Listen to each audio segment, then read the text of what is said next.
Tonight at 10, we're live in Downing Street after a day in which Boris Johnson faced a wave of calls for his resignation. Is it all over, Prime Minister? Knowing that more Conservative MPs want him to step down, Mr Johnson apologised again for his handling of matters during lockdown. I take full responsibility for everything done in this government and throughout the pandemic. Doesn't the country deserve so much better than this out of touch, out of control, out of ideas, and soon to be out of office Prime Minister? Adding to Mr Johnson's problems, a Conservative MP switches sides to Labour as the calls for resignation from his own side grew louder. You have sat there too long for all the good you have done. In the name of God, go. We'll have more here in Downing Street on the day's events at Westminster, and we'll be asking where they leave Boris Johnson. Also tonight, in England, working from home ends today. Face coverings are no longer required from the end of next week. Sharp rise in the cost of living. Inflation soars to its highest level in almost 30 years. The UK sends anti-tank missiles to Ukraine as America warns Russia it faces disaster if it invades. And a visit to Bury in the northwest of England to ask people there what they think of their newly converted Labour MP. And coming up in the sport on the BBC News Channel, we'll have all the latest football news, including action from tonight's Premier League games.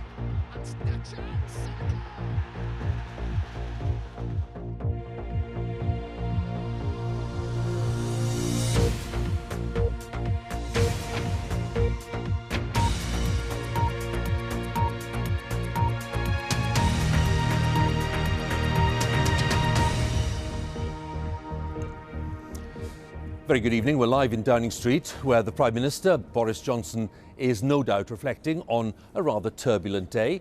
He's faced public calls from his own side for his resignation and a defection from the Conservative benches to Labour. The former Brexit Secretary, David Davis, said that Mr Johnson had failed to take responsibility for his actions over the parties during lockdown here in Downing Street. But the Prime Minister batted away the repeated calls to resign. And in a statement which then pleased many Conservative MPs and business owners, he went on to announce an end to the main COVID restrictions in England. Our political editor, Kuenssberg, has the latest. The atmosphere in the Prime Minister's neighbourhood is full of risk.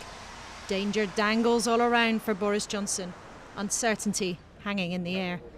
Downing Street confronting the truth that some of his own MPs want him gone. As ministers gathered to agree to ditch some COVID rules this morning, some of his own side waiting and watching, thinking about ditching him. Is it under control, Chief Whip? Yeah, all is calm. All is calm? Do you think you might be in denial about that, if you think this is calm? I think we need to focus on looking after the country and dealing with COVID and making sure we've got that right. But can it really go on like this? Some of your MPs are putting letters in. Is it all over for the Prime Minister, do you think? Ridiculous. It is not perhaps ridiculous, despite his allies' claim, to suggest their boss could be gone before too long.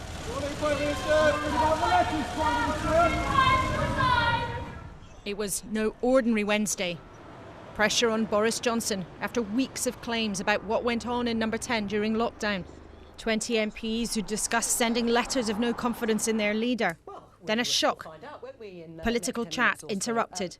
Hearing Christian Wakeford, the Bury MP, is defecting to the Labour Party. A huge surprise for his colleagues and the rest. That is quite incredible. The first Tory MP since 2007, Christian Wakeford, cheered to the rafters in the Commons as he defected and took a seat for Labour instead.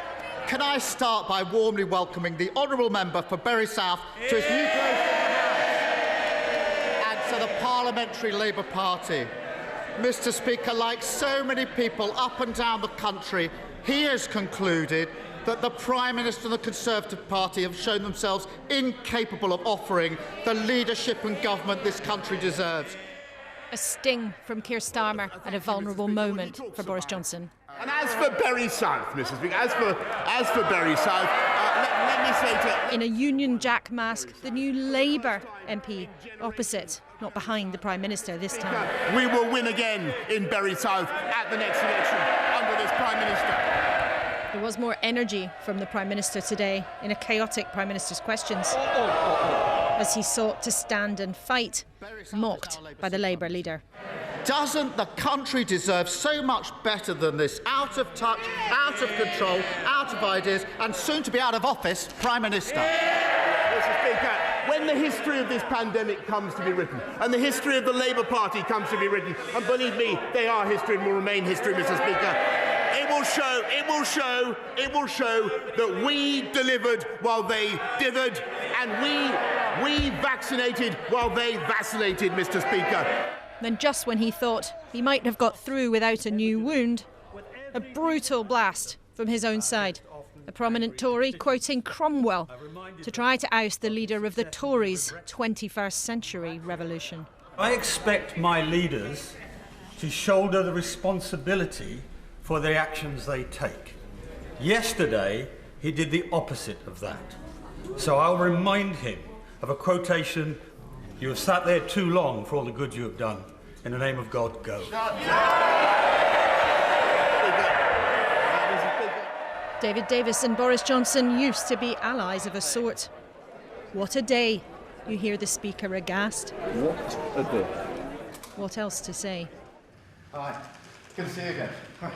So a senior Tory, the latest to call for the Prime Minister's exit. The smiling Labour leader welcoming a Conservative to his fold. Yet there have been more public efforts from Conservatives to get out and defend. Well, he is the bounce-back king.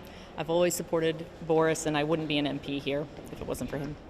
MPs and ministers who want Boris Johnson to stay have been falling over themselves to call for cool heads all round. One loyal cabinet minister even claimed the threat to Boris Johnson wasn't real. It is true to say no one can be sure in a secret process how many Conservative MPs are really willing to try to oust him. Yet today's chaos demonstrates clearly there are members of different Tory tribes who want to see him gone. Mr Cummings, are you going to provide Sue Gray with evidence that Boris Johnson lied? The Prime Minister's always had political detractors and has gathered enemies along the way. He may not want to rest until this is over. And Tory tradition shows when the party concludes the leader's out of line, they are removed. But only 2 years after a huge election victory, Boris Johnson will resist attempts for a changing of the guard. Well, live here in Downing Street tonight, and Laura is with me. Take us through today's events, picking out the ones that you think are most significant in terms of the Prime Minister himself. Well, things feel very unstable, there's no question about that. In terms of today's specifics, let's take them in turn. We heard that very emotive, strong, clear plea from the backbenches from a prominent Conservative, David Davis, former Cabinet Minister, former Brexit fellow traveller of Boris Johnson's, calling in no uncertain terms time on his position, calling on him to go. David Davis is not necessarily someone who as an individual is going to have a huge gang at his back who are suddenly going to join him in going over the top, but it was a very strong message that will be heard not just by Conservatives here in Westminster but by Conservatives around the country, no doubt about that, and also for people hearing and watching it as a sign of instability and unhappiness. In terms of that defection, well, defections like that are highly, highly unusual. Nothing like that has happened since 2007. And it's another sign of how rocky things have been behind the scenes. There is a sense, though, for some Conservative MPs that kind of, as some of them see it, personal betrayal by a Conservative, politically and literally crossing the floor to the Labour Party, has given some people a bit of a pause for thought, a bit of a question about whether or not all this instability just benefits their main opponents, the Labour Party, rather than their rivals inside the Conservative movement. But there is no question that today's drama doesn't change the fundamentals, is that behind the black door, behind us tonight, things are very shaky as far as the Conservative Party is concerned, and the danger certainly hasn't passed. Those fundamentals haven't changed. Let's hold on to that thought, then I'll come back to you a little later, Laura. Thanks very much. Well, as we heard, Boris Johnson announced that England's COVID measures, the Plan B, are to be abandoned. From today, the government is no longer asking people in England to work from home. From tomorrow, secondary school pupils in England will no longer have to wear face coverings in the classroom. And for everyone else, from next Thursday, face coverings will no longer be required by law, though people are still advised to wear one in enclosed and in crowded spaces. Also from next Thursday, a COVID pass will no longer be required to go to nightclubs and to large events. But the self-isolation regulations remain in place for now for those who test positive, although they too could be phased out by the end of March. This afternoon, the Health Secretary, Sajid Javid, said that the latest data showed that the Omicron variant was in retreat. Our health editor, Huw takes up the story. Masks on and off. The rules have changed at various times over the last 2 years, but in England, the government has said they'll no longer be compulsory in shops and on public transport. The Prime Minister said masks would still be advisable in some settings, but it was now down to personal choice. We will trust the judgment of the British people and no longer criminalise anyone who chooses not to wear one. Labour said they supported the easing of Plan B as long as it was backed up by the science. In Bristol, people gave us their reaction. Well, I reckon it's a good thing that we're now learning to live with the Omicron variant, and that we've got to have the restrictions removed little by little. For me and for my family, I have elderly parents. I just would rather if we could keep the mask wearing, really. At this restaurant, they welcomed the scrapping of work from home guidance. So for us, it's been great. The offices being back is amazing. Hopefully, we're going to be back trading on a weekly basis, as it's been very, very quiet for us.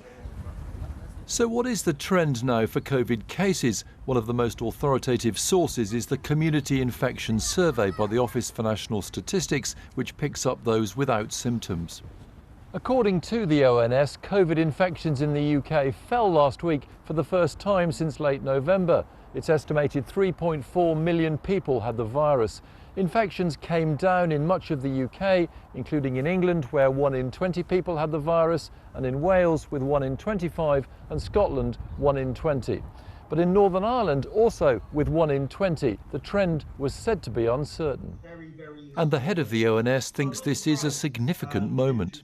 We're certainly seeing a major turning point, and we're certainly seeing a real reduction. The question I ask is that we're not sure yet whether that's going to continue to go down. Ministers want to end self-isolation rules in March or even before if possible, and say they'll be reviewed. It is reasonable to think, just as we're living with flu, for example, we don't require people to legally self-isolate, but to remain cautious, to be sensible. If they're infected, we will eventually have to find a way to live with COVID in a similar fashion. At this hospital in Walsall, the number of COVID patients in intensive care has come down a bit since last week, but doctors are urging the public to remain cautious as restrictions are eased. We're not in a bad place currently, but dropping our guard at this point is probably not the right choice or right answer. We probably will need to be vigilant and make sure that we follow the precautions that have been put in place by the government.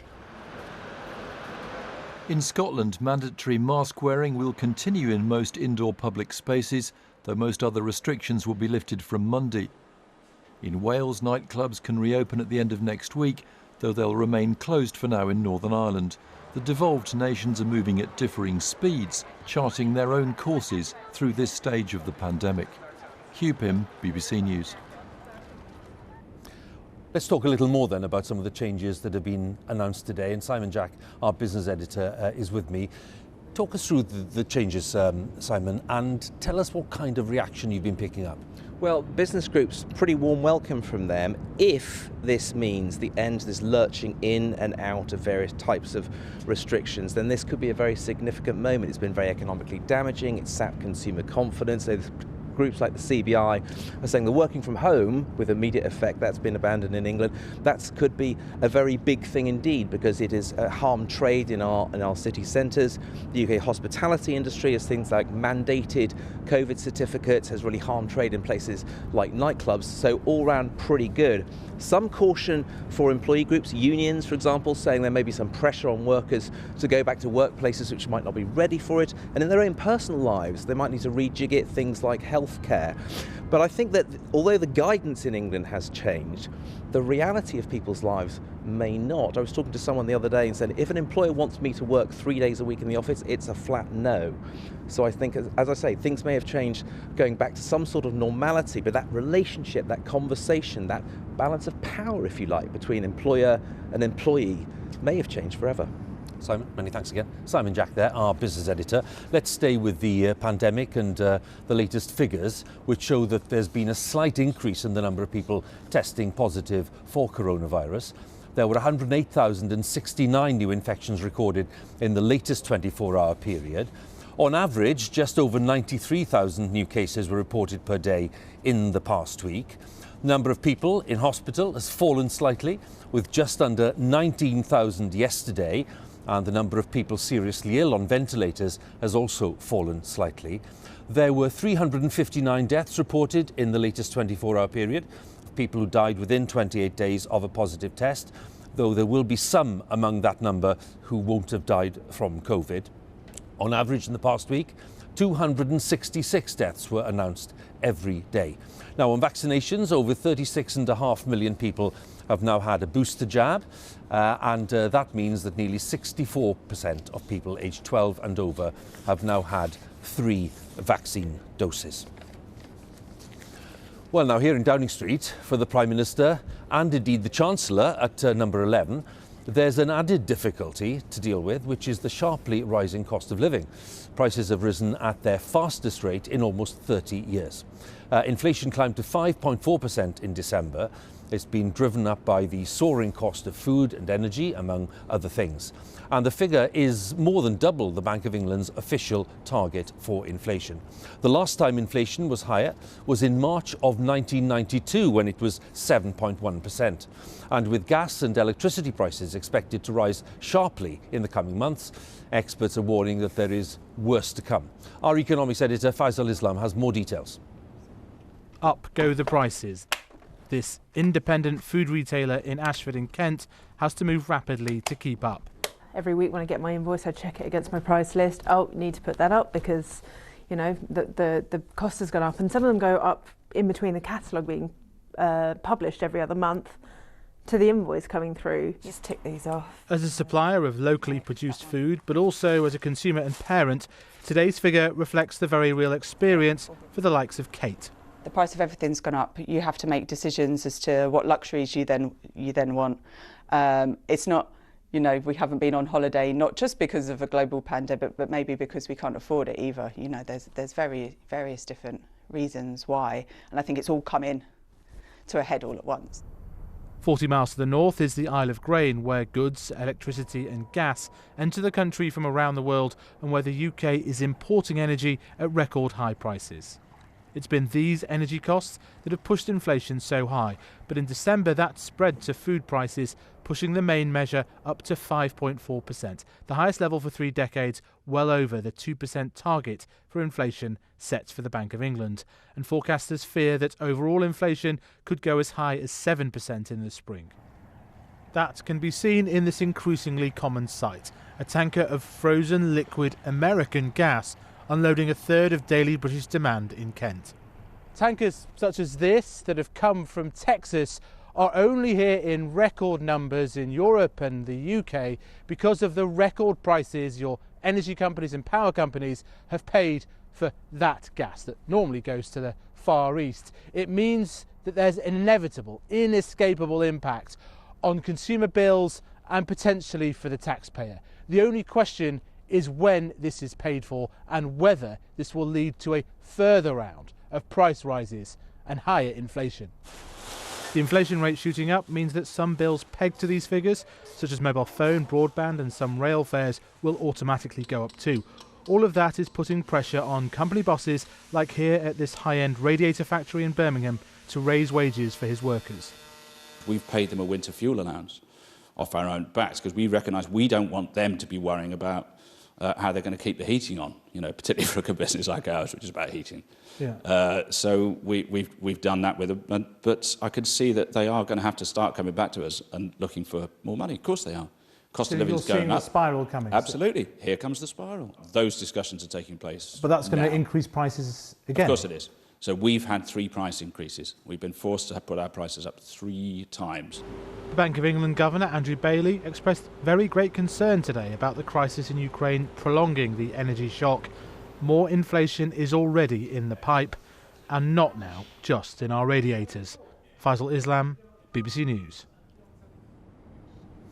And you can find out a lot more about price rises, how inflation is calculated, how it works, what it means for households. It's all on the BBC News website.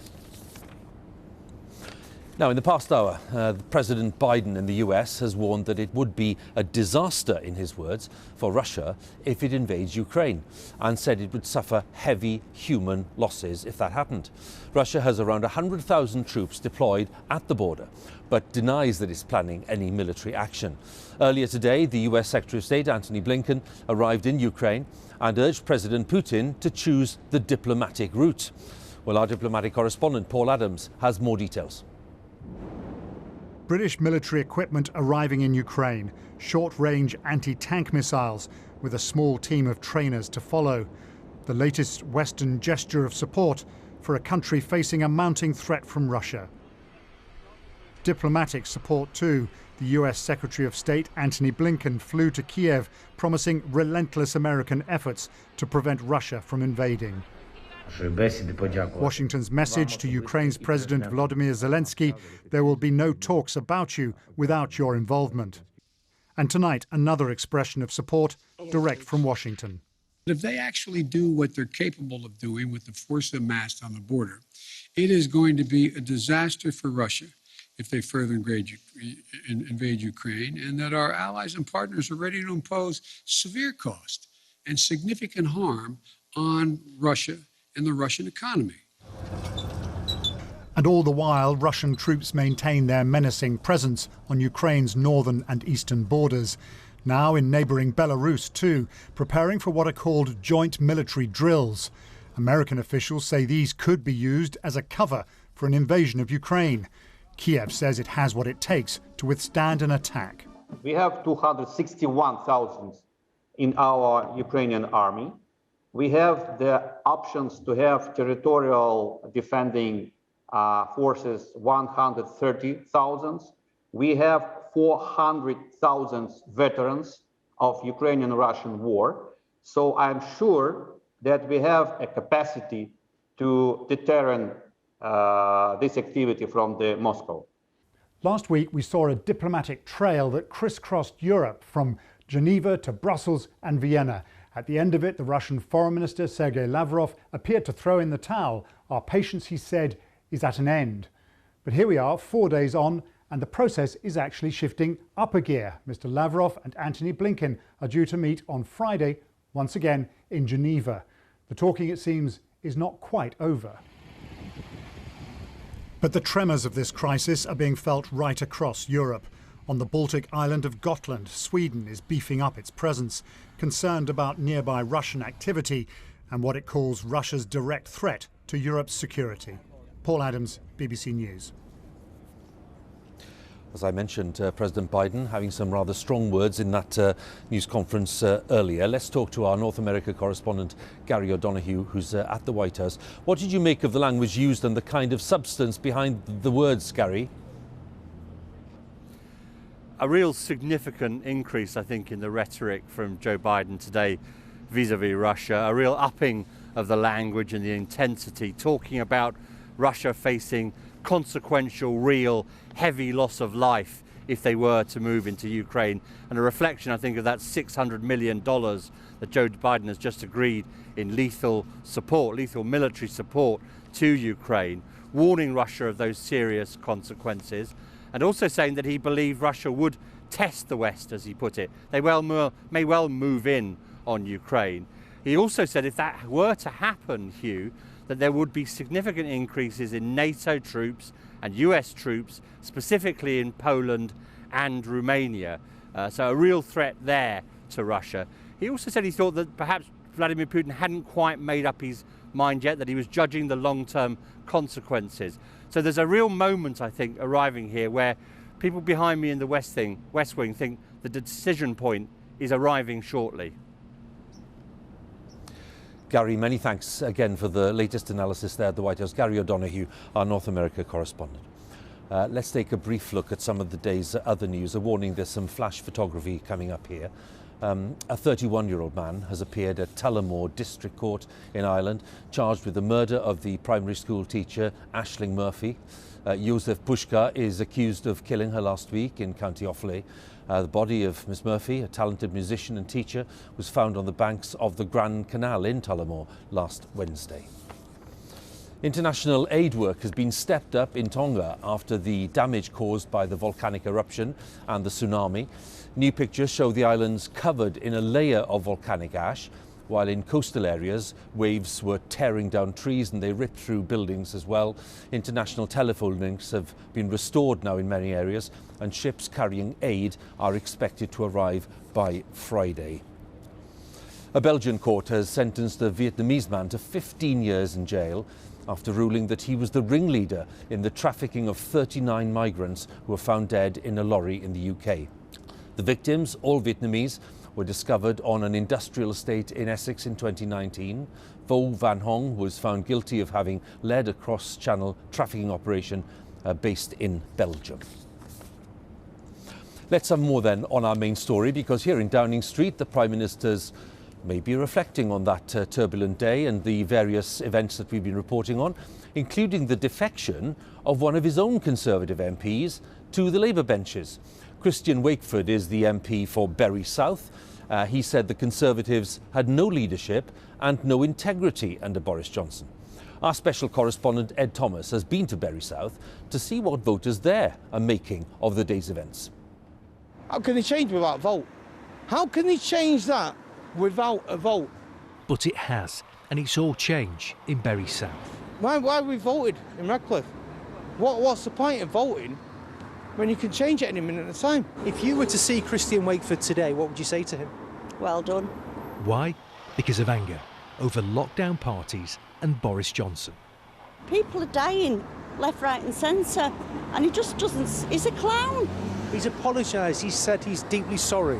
He regrets what's happened. Well, you know, we can say sorry and not mean it, can't you?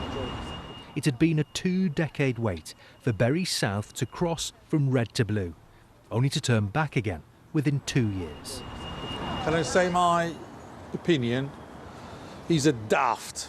He stole our votes and he went to the Labours. One name, Christian Wakeford. I would just call him a traitor. Sorry? Traitor.